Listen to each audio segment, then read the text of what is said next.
Commander Vex Kraloth's three eyes twitched simultaneously as he stared at the tactical display aboard the Galactic Defense Force vessel Paranoid Delusion. The massive asteroid, roughly the size of a small moon, was hurtling through space on a collision course with mining station Omega-7. More importantly, it was heading straight for the human section of the station. "Lieutenant Squeakerson," Kraloth barked, his voice carrying the weight of someone who'd spent 40 years convinced that the universe was personally out to get him. Lieutenant Pip Squeakerson, a young Zephyrian whose enthusiasm level could power a small star, practically bounced to attention. "Yes, Commander. Should we initiate emergency protocols? Launch rescue shuttles? Send a strongly worded diplomatic message to the asteroid?" "Negative," Kraloth said, settling back in his command chair with the satisfaction of someone about to prove a long-held theory. "This is perfect. Finally, we'll have definitive proof that humans are just as fragile as every other species in the galaxy. I'm tired of hearing these ridiculous stories about their supposed durability." Down on mining station Omega-7, Jake Tank Morrison was having a perfectly normal Tuesday morning. Well, as normal as any morning could be when you're operating a plasma drill the size of a city bus while floating in the vacuum of space. Jake had been doing construction work for 15 years, and this gig was actually pretty cushy compared to his last job building bridges over active volcanoes on Pyraxis Prime. He took a sip of coffee from his helmet's built-in dispenser and surveyed the asteroid field they were clearing for the new shipping lane. The pay was decent, the hours were flexible, and nobody was shooting at him, which automatically made it better than his stint with the Colonial Marines. "Tank, you copy?" crackled the voice of Supervisor Rodriguez through the comm. "Yeah, boss, what's up?" "Just checking in. Sensors are picking up some weird readings in your sector. You see anything unusual?" Jake glanced around at the endless void of space, punctuated by the occasional floating rock. "Define unusual. Because if you mean floating rocks in an asteroid field, then yeah, I'm seeing lots of unusual stuff." "Never mind, probably just sensor ghosts. Keep up the good work." Back on the Paranoid Delusion, Commander Kraloth was practically vibrating with anticipation. The asteroid was now less than 30 minutes from impact, and the human showed no signs of awareness. "Perfect. Mia." "Sir," Lieutenant Squeakerson said, his voice wavering slightly, "shouldn't we at least warn him? The impact readings show this will be fatal to any known species. Even crystalline beings from Fortress World would be completely obliterated." "Absolutely not," Kraloth replied. "This is a learning opportunity. For too long, humans have had this ridiculous reputation for being indestructible. Construction accidents that would wipe out entire Gleep colonies, they just walk away from. Industrial incidents that would vaporize a tentacled one. They complain about the paperwork. It's time to see what happens when they face real danger." The asteroid continued its relentless approach, and Jake continued his relentless coffee consumption, completely unaware that he was about to become the subject of what would later be classified as Incident Report 42 Alpha. The day physics gave up and started drinking. Aria-9000. The station's artificial intelligence chose that exact moment to perform her daily system diagnostic. "With the impeccable timing that only comes from being programmed by the lowest bidder," she announced, "Good morning, Station Omega-7. Today's weather forecast for the vacuum of space is dark with a chance of absolute zero. Also, we appear to have an incoming projectile with a 99.7% probability of causing fatal impact trauma." Jake paused mid-drill. "Come again, Aria." "Oh, nothing important. Just a small asteroid roughly the size of Manhattan's shopping district heading directly for your current coordinates. Impact in approximately 47 seconds. Please remember to file the appropriate incident reports in triplicate." "Well, that's just great," Jake muttered, not bothering to look up from his work. "I just started this section." The asteroid hit Jake Morrison with the force of a small nuclear weapon. The impact registered on sensors throughout the system, sending shock waves that rattled equipment 3 sectors away. The collision generated enough energy to power a small city for a year, and the flash of light was visible from orbit. On the paranoid delusion, every alarm was screaming. The tactical display showed readings that shouldn't have been possible, energy signatures that would have turned a galactic dreadnought into its component atoms. Impact confirmed. Lieutenant Squeakerson shouted over the chaos.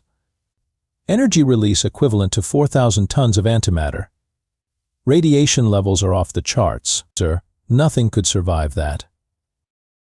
Commander Kraloth leaned forward, his expression grim with satisfaction. Finally. Now the galaxy will see that humans aren't the invincible monsters they pretend to be. Begin recording for the official report. The dust cloud began to settle, revealing the impact site. And there, in the center of what should have been a crater suitable for a small lake, was Jake Morrison. He was standing upright, brushing asteroid debris off his hard hat with one hand while holding his coffee cup with the other. "Aw, come on," Jake's voice came through the comm system, sounding more annoyed than anything else. "Look at this mess. And my coffee's all over the place now." The bridge of the paranoid delusion fell silent except for the continued wailing of alarms. "Aria," Jake continued, "add asteroid cleanup to my work order. And somebody's going to have to explain to me why nobody mentioned there was a rock coming. I could have moved my equipment."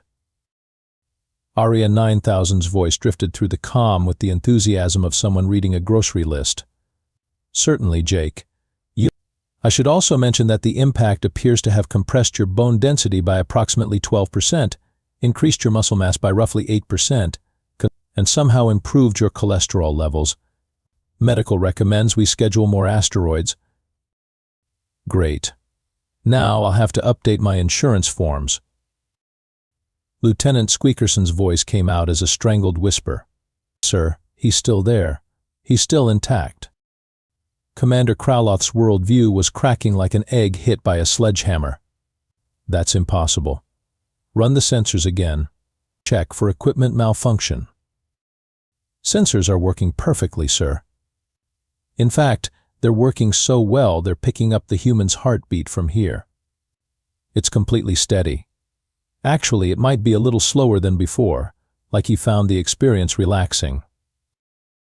Dr. Blimsworth tentacles materialized on the bridge in a cloud of emergency transport particles, his medical equipment hovering around him like metallic butterflies. As the chief medical officer for Sector 7, he'd seen everything from plasma burns to dimensional displacement syndrome, but this was his first human survive the impossible case. "Where's the casualty?" he demanded, his tentacles already reaching for various medical instruments. "I brought the full trauma kit, including the resurrection protocols and a backup personality matrix in case we need to reconstruct his consciousness from scattered atoms." "That's the problem, Doctor," Commander Kraloth said, his voice hollow with confusion. "There is no casualty. The human is fine. More than fine. He's complaining about paperwork." Dr. Tentacles squinted at the main screen, where Jake was now methodically collecting pieces of asteroid and tossing them into what appeared to be a waste disposal unit the size of a small building. "Impossible. Let me scan him." The medical scanners hummed to life, sending waves of diagnostic energy toward Jake's location. Immediately, half the equipment started smoking. "Fascinating," Dr. Tentacles muttered, frantically adjusting controls. "His cellular structure appears to have been enhanced by the impact. Bone density is through the roof, muscle fibers have reorganized into some kind of super-efficient configuration, and his reflexes, good grief. His reflexes are now faster than our targeting computers." "So he's injured?"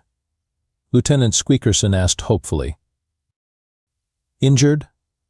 Lieutenant, this human appears to have been improved by an impact that should have scattered his atoms across 3 star systems. It's like he absorbed the energy and used it for a personal upgrade." On the station, Jake had moved on to the next phase of his morning routine, checking his equipment for damage. The plasma drill, which had taken the asteroid impact right alongside him, was completely unharmed. The work platform showed some scorch marks but was otherwise functional. His lunchbox, however, had been knocked over, which was apparently the real tragedy. "Aria," Jake said, "my sandwich got asteroid dust on it. That's going to come out of someone's paycheck." "I'll make a note in the incident report," Aria replied with mechanical cheerfulness. "Should I list this as a minor workplace inconvenience or a catastrophic failure of galactic understanding?" "Better go with minor inconvenience. I don't want corporate thinking I can't handle a simple asteroid to the face." Dr. Tentaclus was now running every scan in his considerable medical arsenal. "Commander, I need to understand something. What exactly do humans consider a serious injury?" Commander Kraloth pulled up Jake Morrison's personnel file. According to his employment records, he once listed a previous injury as got stepped on by a Mega Rex during the Jurassic Station incident. Under severity, he marked it as annoying. A Mega Rex weighs 400 tons. Yes, he took 3 days off work and returned complaining that the medical leave was boring. Dr. Tentaclus felt several of his tentacles go numb. What about the time he supposedly fell into a black hole? Temporal displacement accident during the Kronos project. He was late for work the next day and blamed traffic. The doctor's equipment was now actively refusing to scan Jake, displaying error messages like "subject too durable for analysis and please scan something less ridiculous." Professor Glorbnax the Wise materialized on the bridge in a swirl of academic robes and the smell of old books. At 847 years old, he held 17 different doctoral degrees, had published over 3,000 research papers, and was widely considered the galaxy's foremost expert on impossible phenomena. He took one look at the tactical display and immediately requested a very strong drink. "Fascinating," he wheezed, adjusting his spectacles with a trembling appendage. "In all my centuries of study, I've never seen anything quite like this. The energy readings suggest this human should be a small cloud of superheated plasma by now." "That's what we thought too," Professor Commander Kraloth said. "But he's down there asking if anyone knows how to get asteroid dust out of coffee." Professor Glorbnax began unpacking equipment that looked like it had been designed by someone who'd read about science in a fever dream. Crystalline resonators hummed next to probability calculators, while quantum measuring devices beeped softly at subatomic analysis chambers. "Obviously, the human must be using some form of advanced technology," the professor declared. "Personal force fields, molecular restructuring, temporal displacement shields.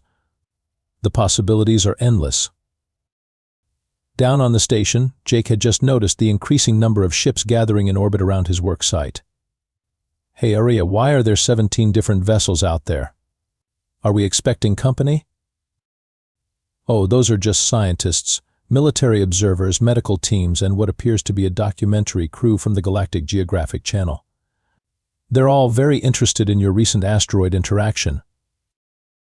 "My what now?" "The large rock that hit you approximately 47 minutes ago. The one that registered as fatal on all known sensors?"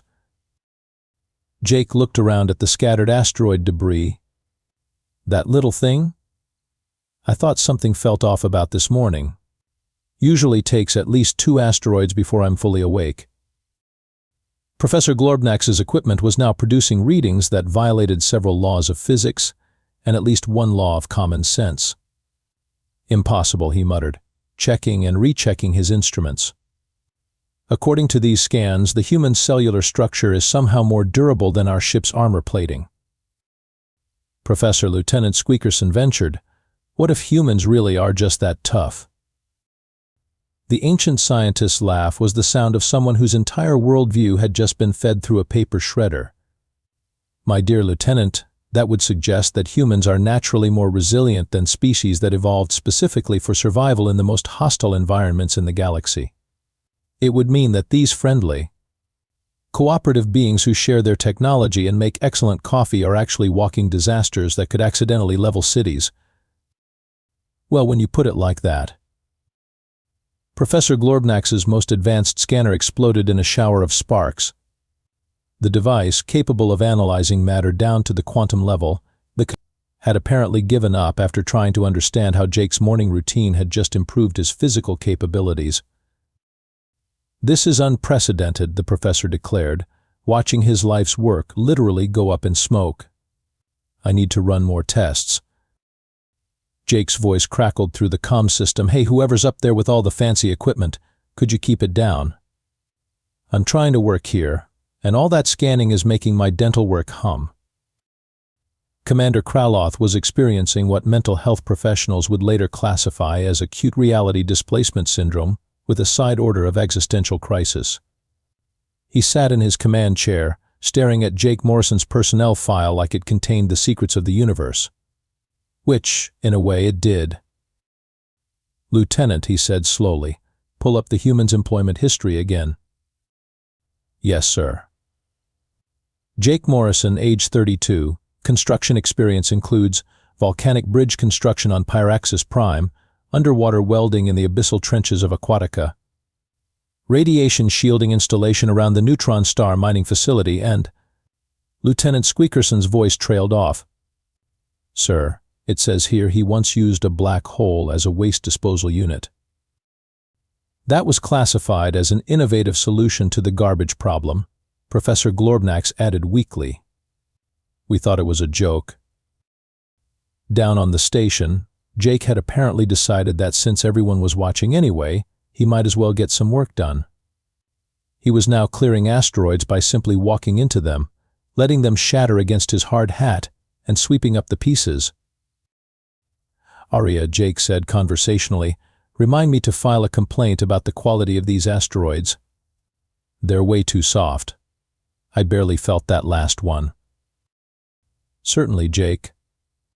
"Should I also mention that the asteroid you just walked through was composed of compressed neutron matter and should have weighed approximately 47 billion tons?" "Yeah, add that too. Substandard materials are a safety hazard." Commander Kraloth felt something snap in his brain. "Professor, show me the database entry for human durability." Professor Glorbnax pulled up the galactic species database, scrolling to the human entry. "Here we are. Humans, carbon-based bipedal species, notable for their adaptability and cooperative nature. Durability rating, standard. Threat level, negligible. Special notes, makes excellent coffee and surprisingly good diplomats." "And what's the durability rating for, say, a crystalline fortress being?" "Maximum.